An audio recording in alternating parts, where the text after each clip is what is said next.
Hello guys, welcome to Examalist. In this discussion, we'll talk about conservation of energy. So we talked about two types of energy. One is kinetic energy. So kinetic energy comes into play when an object is moving. Consider a ball and say this ball is moving at a particular velocity v. Okay. Then kinetic energy of this ball is given as half into m into v square. Great. Now be careful with the axis. You see the ball is moving in straight line. It means the ball has a velocity and the velocity is only in the x direction. So it is better if I write vx square because the ball is moving in 1D and that too in the positive x-axis. What if I give an example? So consider two axes. Okay.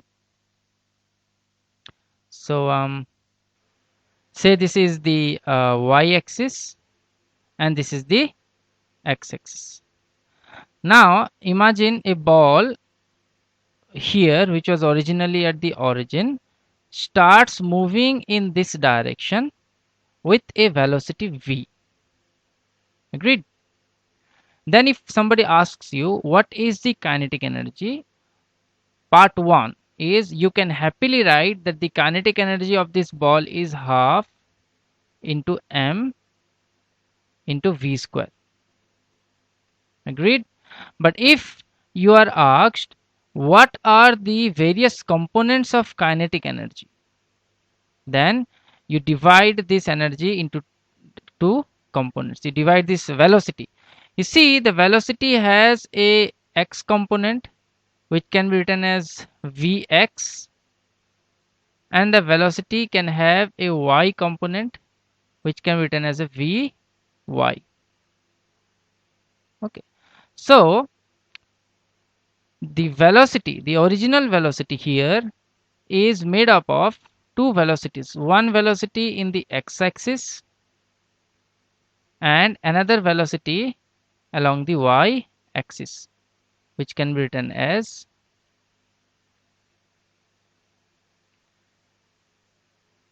vy along j.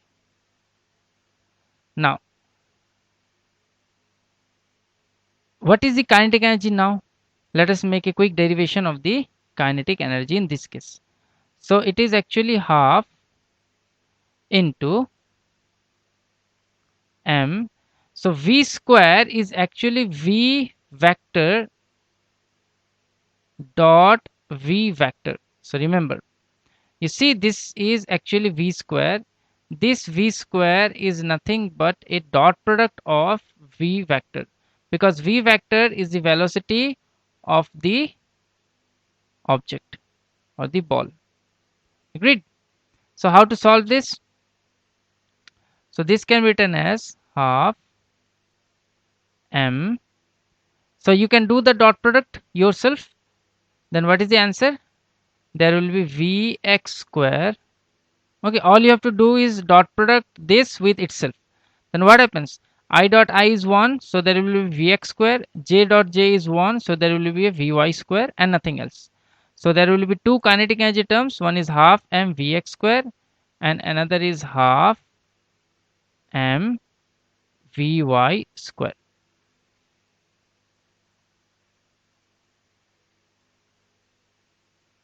Okay, so you can see that the kinetic energy has two components.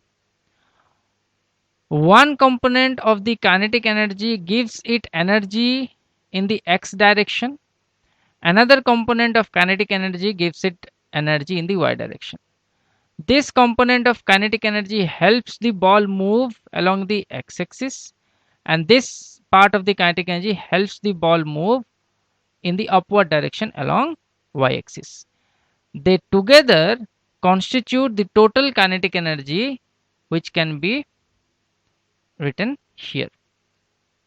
Agreed? So this is all about the kinetic energy. So here we have written the full kinetic energy. Here we have written kinetic energy in terms of components, which is very much important to understand. Agreed?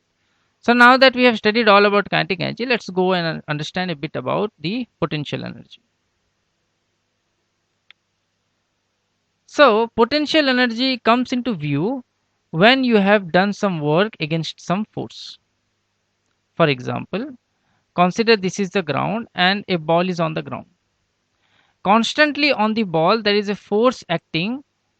That force is the weight of the ball, which is mg. Now you will ask, from where the weight of the ball is originated? The weight of the ball is nothing but the force that the earth exerts on the ball. Agreed? Now if you lift the ball to a particular height h, say you lift the ball to a particular height h, then you say that the energy stored in this ball is written as the potential energy equals to force, which is mg, with which you lifted it up, into displacement, that is h. So this is your potential energy. Now what happens when the ball falls down? So now that you have lifted the ball up, so let me rub it. Now you leave the ball. So when you leave the ball, what happens? The ball starts falling down. And when the ball is exactly here, very near to the ground, then the entire potential energy has got converted into the kinetic energy. This only happens when the ball is very much near to the ground. So what is the velocity when the ball just touches the ground? The velocity is root over of 2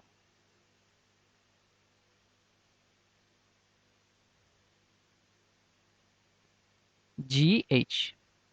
This is the velocity of the ball. However, what is the velocity of the ball when the object is here? Then you see that the ball is at a particular height, say h dash. So at this particular point the ball has two types of energy. One, potential energy, which is mg into h dash, because the entire potential energy has not got converted. So there is a potential energy which is mg h dash,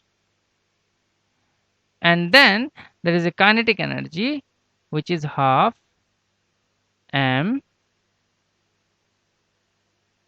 So there's half m v dash square.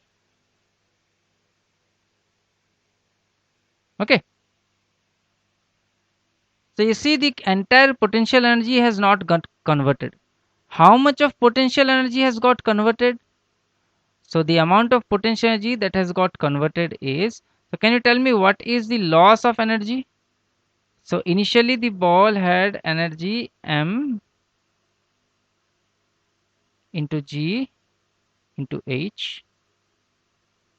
Okay, and so what we can do here is the following. So